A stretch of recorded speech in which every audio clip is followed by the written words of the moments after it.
반갑습니다. 날씨 춥지요? 겨울이니까 춥습니다. 여름에는 안 춥습니다. 그래도 겨울이 되면은 겨울이라서 춥고, 여름이 되면 여름이라서 덥고, 또 추우면 추운 대로 좋고, 또 더우면 더운 대로 좋고, 봄이 되면 꽃이 피어서 좋고, 가을이 되면은 도선 사이에 낙엽이 잘 들어서 단풍잎이 들어서 좋고, 항상 이렇게 좋다라고 생각하시면은 언제나 좋습니다. 근데 저도 이제 이렇게 추운 겨울이 되면은 제 어렸을 적 생각이 납니다. 얼마 전에 우리 도선사 주지스님께서 단연간의 불사를 많이 하셨고, 또 상수도 공사를 완공을 한 걸로 알고 있습니다. 그렇죠? 근데 이제 제가 어렸을 적에는 1976년도에 부산에 있는 범어사로 출가를 해서 어린 시절 때부터 절에서 지냈었는데, 이렇게 추운 겨울이 되면은 지금처럼 뭐 시설이 좋고 이러지는 않았기 때문에 마당에 수각에 얼음을 물이 이렇게 쌓여 있으면은 큰 돌로 된 수각에 물이 깨어져 있으면은 거기에서 물을 떠다가 쌀을 씻고 공양을 짓고 이렇게 행자 생활을 보냈던 그런 기억이 있습니다. 그래서 다들 보니까 그래도 뭐 저하고 이렇게 연세가 비슷하신 것 같은데, 저보다 좀 많으시거나 그러신 것 같은데, 그 시절에는 그렇게 절에서 또 행자 생활하고 일하다 보면은 겨울에 지금처럼 따뜻한 물이, 따신 물이 없기 때문에, 따신 물이 더 알기 쉽죠? 따신 물이 없기 때문에 일하다 보면 손이 갈라서 터지고 부러뜨고 했던 그런 기억이 있습니다. 그러다 보면 이제 원주 스님이 사다 주시는 게 안티프라민 큰 거 하나 사다 주십니다. 그거 바르고 있으면 효과가 있습니까? 그날 저녁에 다시 또 찬물에, 더운 물은 솥에 끓여서, 나무로 불 때 가지고 솥에 끓여서 조금 쓰기 때문에 계속 손이 부러뜨고 겨울에는 그렇게 지냈던 기억이 많이 있습니다. 그렇게 어린 시절을 보냈는데, 그때 당시만 하더라도 새벽 2시 반에 일어나서 새벽 3시에 예불을 했습니다. 지금은 이제 좀 시대의 어떤 흐름이 달라져서 뭐 또 밤에 많이 활동을 하시고 하기 때문에 예불 시간도 뭐 4시, 5시 이렇게 탄력 있게 운영을 하는 사찰이 많이 있습니다만은, 그때만 하더라도 산중절에는 3시에 예불을 했습니다. 제가 그때 14살이었기 때문에 저녁 9시에 자고 새벽 2시 반에 일어나는 것, 지금 생각하면 굉장히 힘들었던 것 같습니다. 그런데 사실은 또 지나고 보니까 그때가 참 좋았다, 그런 시절이 있었기 때문에 또 지나온 나의 지금의 내가 있는 그런 모습이 아닌가 싶습니다. 여러분, 제가 국민학교 졸업하고 바로 갔기 때문에 여러분 손자, 뭐 자녀들 생각해 보십시오. 초등학교 졸업하고 절에 갔는데 매일 새벽 2시 반에 일어나서 예불을 하고, 그때부터 하루 일과가 시작된다라고 생각하고 손이 부러뜨고 갈라지고 했던 그런 일들을 한번 상상해 보십시오. 그때는 당연한 줄 알고 열심히 했거든요. 지금 생각하면은 뭐 또 힘들기도 했겠다라는 생각도 들지만은, 참 그게 결코 고생스럽고 참 다시 하고 싶지 않은 게 아니라 지금도 하기 힘들어도 참 좋았다라는 생각이 언제나 가지고 있습니다.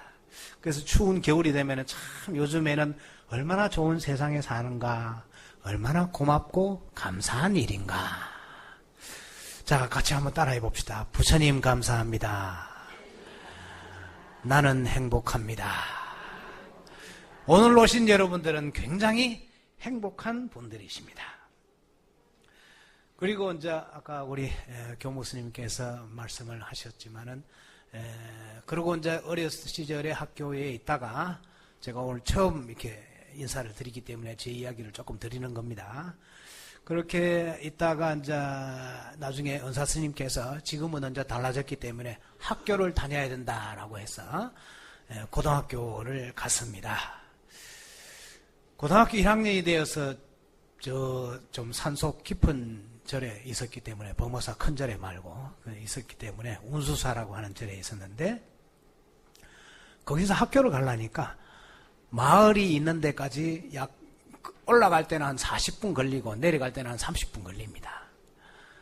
마을 끝에서부터 올라가는데, 거기 산이라서 그때 당시만 하더라도 부산 시내였는데도 불구하고 전기가 없었습니다. 그래가지고 나무 해서불 떼고 밥 해 먹고 하다가, 그때는 교복 입고 학교를 갔으니까 아침엔 절에서 생활하다가 아침에 6시에 밥 먹고 가방 메고 교복 입고 학교를 갔습니다. 학교를 갔다 오면은, 요즘에는 뭐 과외다 여러 가지 많이 있지만, 그때는 학교 수업이 끝나면은 선생님이 가르쳐주는 그 야간 학습을 했거든요. 그러면 저녁 8시 정도 이렇게 마칩니다. 그 시간에 이렇게 오면은, 절에 오면은, 오늘 같은 보름날이면은 밤이 훤해서 좋은데, 금음날쯤 되면은 저녁 8시쯤 되고, 지금 정도의 10월, 11월 이때쯤 되면은 캄캄합니다. 가로등도 없죠. 전기도 안 들어가는 절인데, 동네가 끝나는 지점부터 40분 정도, 30-40분 정도 걸어 올라가야 되는데, 캄캄해서 아무것도 안 보입니다. 그때도 제가 머리를 박박 갖고 있었기 때문에 학교 갔다가 절에 올라갈 때쯤 되면은 빡빡 깎은 머리가 버쩍버쩍 서는 것 같아요. 아무도 없는 캄캄한 길에 올라가면은, 등산로밖에 없는데, 간신히 더듬어서 올라갈 수 있는 등산로밖에 없는데, 그 길에 길가에 무덤이 2개가 딱 있습니다. 고등학교 1학년이었습니다. 원효대사께서는 해골물을 마시고 깨달음을 얻으셨다는데, 저는 고등학교 1학년 때 무덤 2개를 지나서 매일 절에를 올라갔습니다. 무서웠겠죠.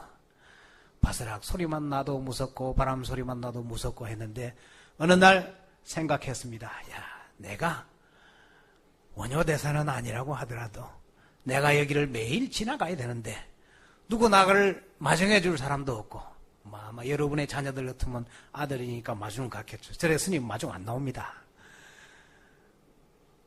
매일 지나가야 되는데 이걸 어떻게 하나 라고 생각을 했습니다. 그리고 어느 날 캄캄한 밤에 교복을 입고 가방을 메고 무덤 앞에 상석이라고 돌이 있잖아요. 거기다가 책가방을 놓고 앉아서 누워있는 사람하고 이야기를 했습니다. 제가 매일 지나다녀야 되니까 좀 사이좋게 지냅시다. 그리고 제가 이름은 모르지만은 반야신경 한 편 외우고 축원도 해드리고 이런저런 이야기를 10분간 나누고 앉았다가 갔습니다. 그 다음 무덤에 가서 또 10분간 이야기 나누고 반야신경 한번 해주고 앉아서 갔습니다. 그렇게 며칠을 하니까 아무렇지 않아요. 이제 친구 같아요. 누워있는 분도. 그래서 잘 다녔습니다. 그리고 아까 소개받은 대로 저는 동국대학교를 졸업하고 그 후에 이제 군대에 포교 활동을 하는 스님으로 법사로서 28년간을 복무를 했습니다. 군내에도 목사님, 신부님, 스님이 있습니다. 아시죠? 28년을 복무를 했고, 그러고 보니까 제가 나이가 굉장히 많은 것 같죠? 근데 보기보다 젊어 보이죠? 젊어 보인다고 하는 것은 저도 30년 전에도 들었었고, 그때는 젊었으니까 젊었다고 하고, 지금은 젊어 보인다는 것은 좀 나이가 들었다는 얘기입니다. 여러분, 보살님들, 아이고, 이뻐졌네. 그런다고 너무 좋아하지 마세요. 왜냐하면 전에는 좀 못났는데, 좀 괜찮아졌다. 그 말이거든요. 그러니까, 아이고, 젊어 보입니다. 라는 얘기는, 그 이야기 들을 나이가 됐구나. 라고 생각하시면 됩니다. 그런데 2008년도에 또 우연히 무슨 일이 있었냐면은 국방부에 이제 서울에 국방부 있지 않습니까? 그게 국방부의 불교 종단 보좌관으로 그때 제가 이제 대령으로 공군 대령으로 예편을 했지만은 그때는 중령이었기 때문에 국방부에 가서 근무를 하게 되었는데 12월 23일 날 전속을 갔습니다. 그리고 거기에 가서 중령 대령들에게 이제 그 공급이 되는 숙소를 신청을 했습니다. 그랬더니 내 앞으로 숙소 신청을 한 대기자가 50명 정도 된다 그래요. 그럼 방은 몇 개 안 되는데 그럼 숙소가 언제 나오느냐 하니까 12월 달에 갔는데 내년 여름쯤 방이 배정이 될 수 있을지 모르겠습니다 하더라고요. 그랬는데 일주일 있으니까 방이 하나 있는데 스님 들어가시렵니까 하고 그 대위 관리관이 나한테 전화가 왔어요. 그래서 내가 특별히 기도한 것도 없고 백 쓴 것도 없는데 왜 내년 여름에 나온다는 방이 일주일 만에 방이 나오느냐 하고 했더니 그 관리관이 하는 얘기가 10월 30일 날 그 방에서 붙박이장, 옛날 붙박이장 안에 철봉 하나 달려있고 시멘트로 된 붙박이장 있잖아요. 거기서 중령 한 사람이 목을 매서 자살을 했는데 한 달이 지났는데 대기자가 50명씩 있어도 아무도 안 들어간답니다. 그런데 가만히 보니까 스님은 수행을 하신 분이라 스님이 들어가시면 어떻겠습니까? 하고 나한테 물어보는 거예요. 솔직히 나도 안 가고 싶죠. 편안하면 좋잖아요. 여러분도 절에 와서 기도하시고 하는 일들이 만사가 잘 다 풀리고 편안하길 위해서 기도하시는 거잖아요. 그래서 속으로야 내가 그렇지만 그럴 수 있나요? 아, 그래요. 그러면 그 방에 내가 들어가서 살겠습니다 하고 제가 일주일 만에 방을 배정받아서 들어갔습니다. 그 돌아가신 분이 천주교 신자라고 그러더라고요. 저는 뭐 만난 적도 없는데 그 첫날 들어가서 차 한 잔 딱 따라놓고 또 향 하나 피워놓고 금강경 읽어주고 나와 일면식도 없는 분이지만은 여하튼 세상연이 다하여서 떠나셨으니 그대 좋은 인연 있기를 바라고 그대 덕분에 내가 일주일 만에 방을 배정받아서 들어오게 되었으니 고맙게 잘 지내겠다라고 기도를 하고 잘 살았습니다. 거기 들어가서 딱 있으니까요. 앞방에 옆방에 쭉 혼자 그 5층이었는데 한 20개의 방이 있는데 제가 중간쯤 508호였거든요. 중간쯤이었는데 이 앞방에 옆방에 있는 모든 사람들이 대령식 된 사람들이 다 갑자기 저를 존경하는 눈으로 보면서 역시 수행하신 분은 틀립니다 하고 바로 큰 대접 받는 게 어렵지 않더라고요. 내가 가서 앉아 있으니까 그 옆에 앞에 사람들이 얼마나 마음이 편하겠어요. 사람 죽은 방에 매일 앞에 거기 지나다녀야 되고 그 사람들 밤늦게 퇴근하는데 별로 기분이 좋지 않을 거 아닙니까? 그런데 스님이 그 방에 와서 딱 앉아 있다고 생각하니까 그 사람들의 마음이 얼마나 편안하겠어요. 그래서 제가 말하지 아니해도 그 사람들에게 무한한 편안함을 나누어 줬다 이거죠. 그런데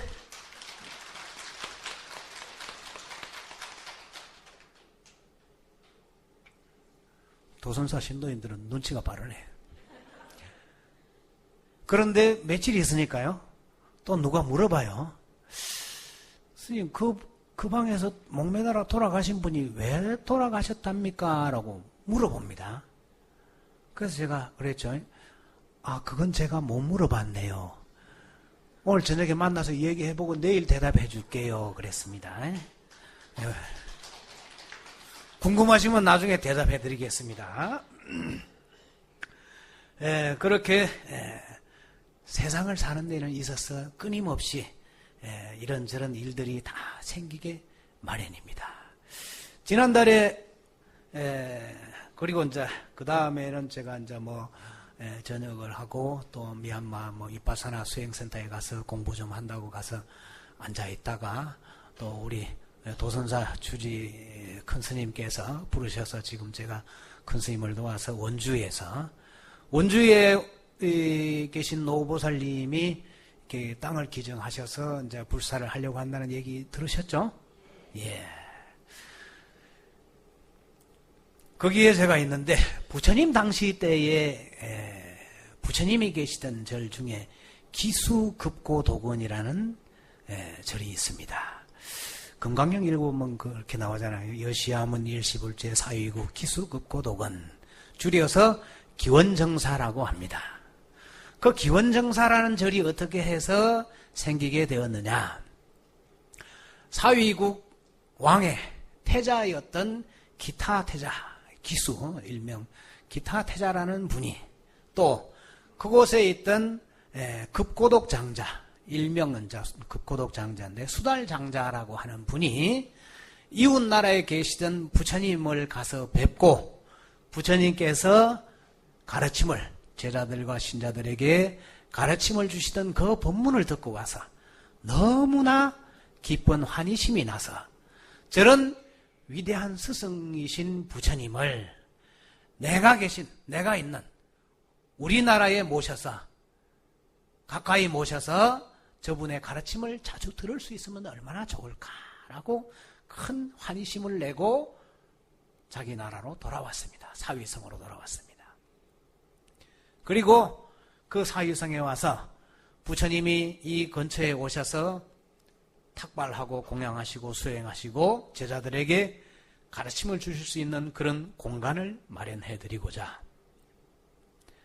여러 곳을 살피던 중에 탁발을 해서 공양을 드셔야 되니까 멀리 있어도 안 될 것이고 또 지금처럼 많은 시설이 좋지 않기 때문에 개울가에 있으면 또 몸을 씻고 발을 씻고 하기도 좋을 것이고 또 나무도 우거진 그런 숲이 잘 있었으면 좋을 것이고 라는 땅을 잘 보러 다니다가 보니까 아주 성 근처에 약 1마일밖에 안 되는 근처에 아주 좋은 땅이 있었어요.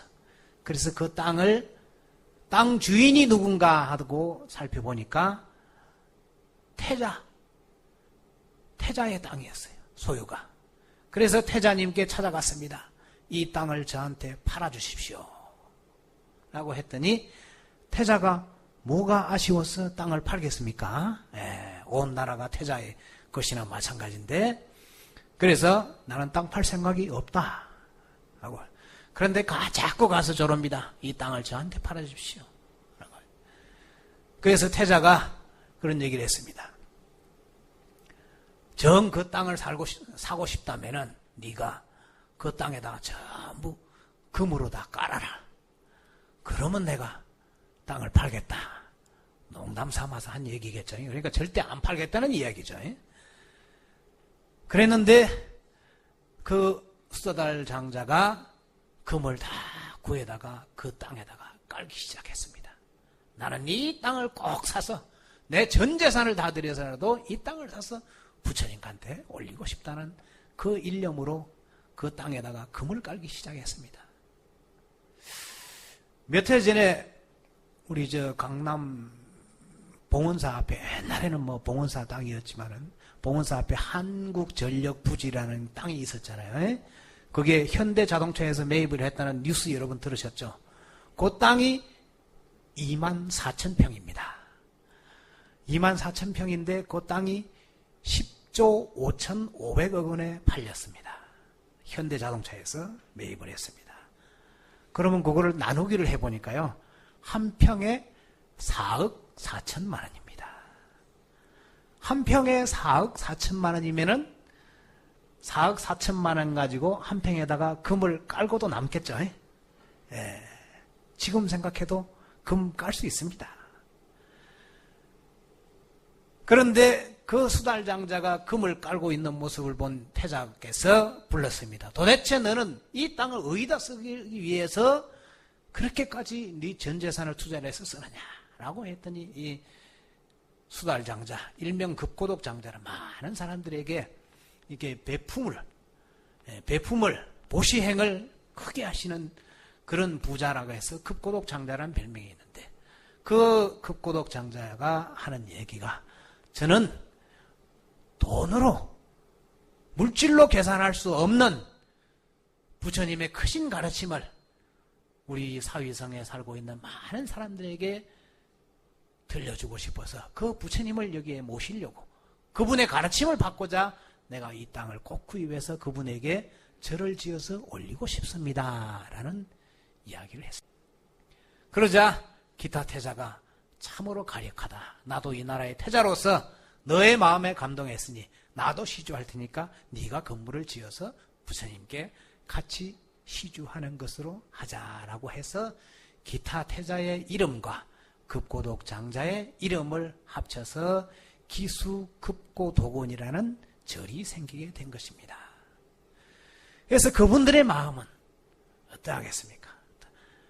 부처님의 크신 가르침이야말로 어느 돈으로, 물질로, 생각으로 해량할 수 없을 만큼 큰 사람들에게 감동과 그 이상의 어떤 것을 다 줄 수 있는 그런 가르침을 받고자 자신의 모든 것을 던져서 부처님을 모시고 하고자 하는 그런 갸륵한 마음이 그 안에 있더라.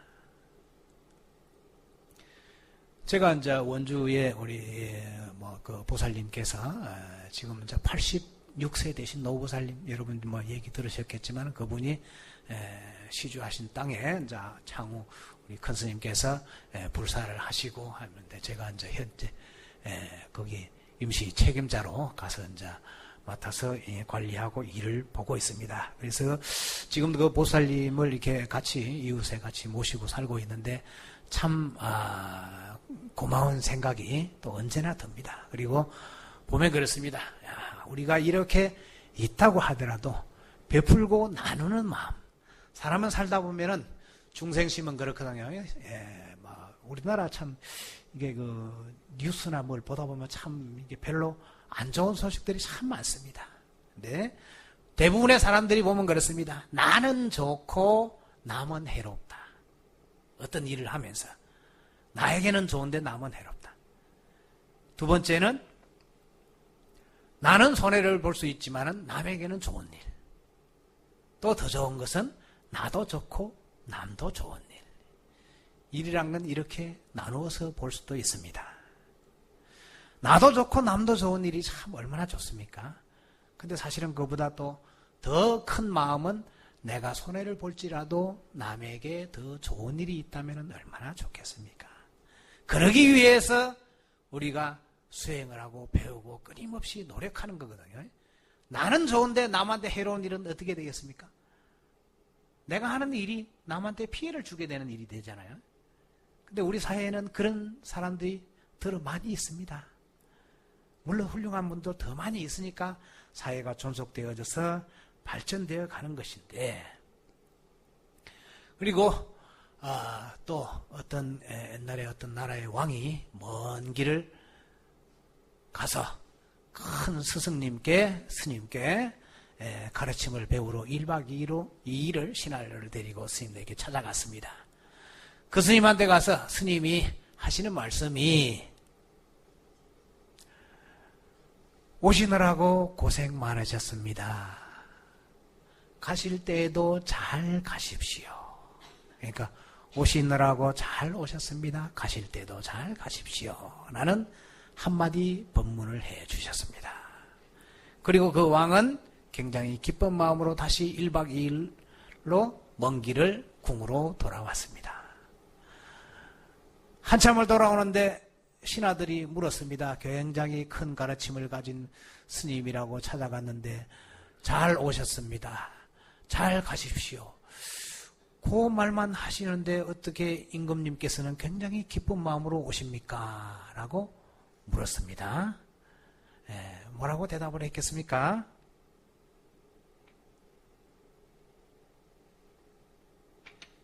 궁금하시죠? 나중에 답해 드리겠습니다.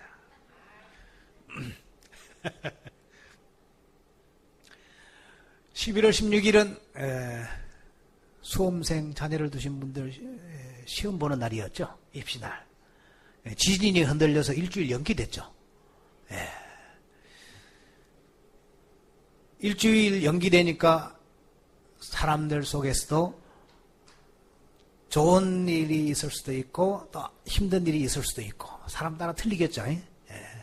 우리 도순사 스님들께서는 일주일 기도하시느라고 또 추가로 옵션이 생겨서 일주일 더 기도하시느라고 고생 많이 하셨을 것이고, 또 뭐 일주일짜리 학원 생겨서 돈 버는 사람도 생겼을 것이고, 뭐 여행 가기로 했는데 시간이 엇갈린 사람도 생겼을 것이고, 다양하게 많은 변화가 있었을 것입니다.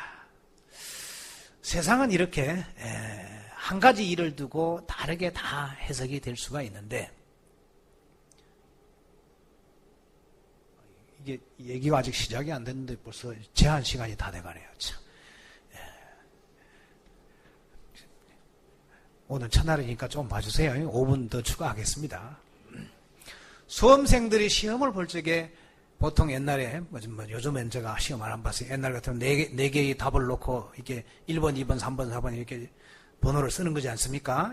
잘 모르는 사람은 1번만 쫙 써도 100점에 25점은 맞을 수가 있는데, 더 똑똑한 사람은 어떻게 답을 싹 피해서 10점도 못 맞는 사람도 있잖아요. 한 가지만 써도 25점인데. 어쨌든, 우리가 살아가는 것도 매일매일 어찌 보면은 수험생이 시험 보는 것과 마찬가지입니다. 여러분들이 오늘 아침에 일어나서 수험생이 시험 문제를 선택하는 것처럼 매일같이 여러분들은 어떤 선택의 기로에 끊임없이 놓여져 있습니다. 아침에 일어나서 아이고 날 추운데 도선사 갈까 말까 하다가 가야지 하고 여러분들은 오신 겁니다. 예, 갈까 말까 하다 안 오신 분이 있습니다. 예, 안 오셨으니까 참 못 들었겠지만은 여러분들은 굉장히 좋으신 겁니다. 그런 고민부터 시작해서 매번 하루에 어찌 보면 수천 번, 수만 번 여러분들은 자신도 모르는 사이에 판단을 하고 삽니다. 그 판단 속에서 잘된 것도 있고 못된 것도 있고 아쉬운 것도 있고 참 잘했다라고 느낌이 드는 그런 것들이 많이 있습니다. 옛날에 어떤 한 50대 된 아저씨가 한 30년 전에 만났던 첫사랑의 여인을 만났답니다. 그랬는데 그 첫사랑의 여인이 굉장히 잘 살아요. 그러니까 이 아저씨가 무슨 생각이 드느냐면 갑자기 배가 아파요. 또 어떤 사람은 한 30년 전에 만났던 첫사랑의 여인을 만났는데 되게 못 살아. 그럼 어떻게 했습니까? 이 남자가 막 가슴이 아파요. 에? 그러겠죠. 잘 사는 여자를 봤을 때는 내가 저 여자하고 만났을 걸 그래서 그런 아쉬운 생각이 들고 굉장히 못 사는 여자를 만나니까 아이고 저 여자를 내가 구제를 해서 좀 내가 데리고 살면서 잘 좀 살게 해줄 거라는 그런 가슴이 아픈 생각이 드는데 또 어떤 사람은 30년 전에 만났던 그 첫사랑의 여인과 지금 집에서 같이 살고 있답니다. 근데 그분은 뭐라고 하냐 하니까 머리가 아프다 그러대요. 생각이 그렇다는 거죠. 지난 일들을 내가 선택했던 일들을 돌아보면서 후회하지 않는 사람은 별로 없습니다. 그때 이럴 걸, 그때 이럴 걸 하는 생각을 끊임없이 하지만은 사실은 현재 내가 선택한 길이 가장 옳고 좋은 길이다라고 생각하고 현재에 최선을 다하는 것이 가장 중요한 일입니다. 우리 경전 말씀에도 있잖아요. 무량원급적일념 일념즉시 무량급이라. 한 생각 속에 옛날에 전자제품 선전에도 그런 거 있었잖아요. 순간의 선택이 10년을 좌우합니다. 라고 텔레비 선전에 옛날에 나왔죠. 거기 부처님 말씀입니다. 일념즉시 무량급. 한 생각 속에 무량한 급이 있을 수 있고 무량원급적일념 무량한 세월 속에 한 생각 속이 맺힐 수가 있다. 그래서 한 번 선택한 그 길이 한 번 판단한 것이 나의 큰 미래를 좌우할 수도 있고 또 잘못될 수도 있다라는 것이 그런 일들입니다. 그래서 지난 그런 선택이라고 하는 것은 누구나 다 아쉬워하기 마련이지만은 정답은 없다. 현재 지금 내가 있는 이 모습에 최선을 다하는 것이 가장 훌륭한 길이다라는 겁니다. 아까 제가 말씀드린 것처럼 나누고 베풀고 또 나도 좋고 남도 좋고 제가 몇 년 전에 인도에 여행을 하면서 달라이라마 존자님을 만나고 또 티베트에 있는 스님들도 만나고 했는데 그때 이제 여행사를 통해서 다른 스님들하고 이렇게 같이 갔기 때문에 특별히 여행사를 통해서 가니까 추가적으로 돈이 쓸 데가 없잖아요. 그래도 제가 한 1,000불 정도를 이렇게 바꿔가지고 갔었고, 잔돈이 16불 있었습니다. 1,016불을 가지고 여행을 갔는데, 적으면 적은 돈이고 크면 큰 돈인데 우리 돈으로 한 100만 원 정도 조금 넘는 돈이니까 티베트 스님들을 만났는데 그 스님들이 티베트에서 학교를 설립을 하고 하신다 그래서 그분들한테 제가 500불 드렸습니다. 제가 가지고 간 돈. 달라이라마 존자님을 만날 때 제가 500불 드렸습니다. 제가 사실 그때 그렇게 하려고 가지고 간 건 아닌데 그냥 제가 마음이 좋아서 그리고 16불 가지고 15일 동안 여행했습니다. 매일같이 호텔에 1불 놓는 거 그거 외에는 돈 쓸 일이 없잖아요. 계속 먹여주고 재워주니까 돈을 다 드리고 나니까 너무 마음이 편한 거예요. 기분이 막 여행하는 기간 동안에 너무 막 환희심이 기쁨에 넘쳐서 우리 원주에 계신 그런 보살님도 마찬가지고 아까 말씀드린 기수급고독원이라는 그런 기타 태자와 급고독 장자의 말씀도 마찬가지고 나도 좋고 남도 좋다. 내가 베푸는데 아이고 나는 손해본다는 느낌이 아니라 진정으로 내가 베풀 때에 그 사람에게 큰 기쁨 그것을 여러분들이 수행을 통해서 공부를 통해서 알아가는 겁니다. 우리 주의 스님께서 얼마 전에 책을 이렇게 내셨던데 나눌수록 넉넉해지는 부처님 마음라고 책을 이렇게 내셨던데 그 책 제목이 너무 가슴에 와 닿습니다. 내가 나누어 줄수록 내 마음도 사실은 굉장히 넉넉해지는 거거든요. 그래서 보면 그렇습니다. 우리 법당에 시간이 많이 지나서 죄송합니다, 스님. 법당에 부처님을 모신 법당에 대웅전이라고 쓰여있지 않습니까? 그 대웅전이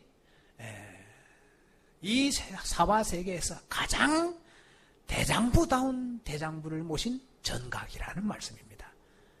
한자로 한글로 풀면은 가장 대장부다운 대장부를 모신 전각이다.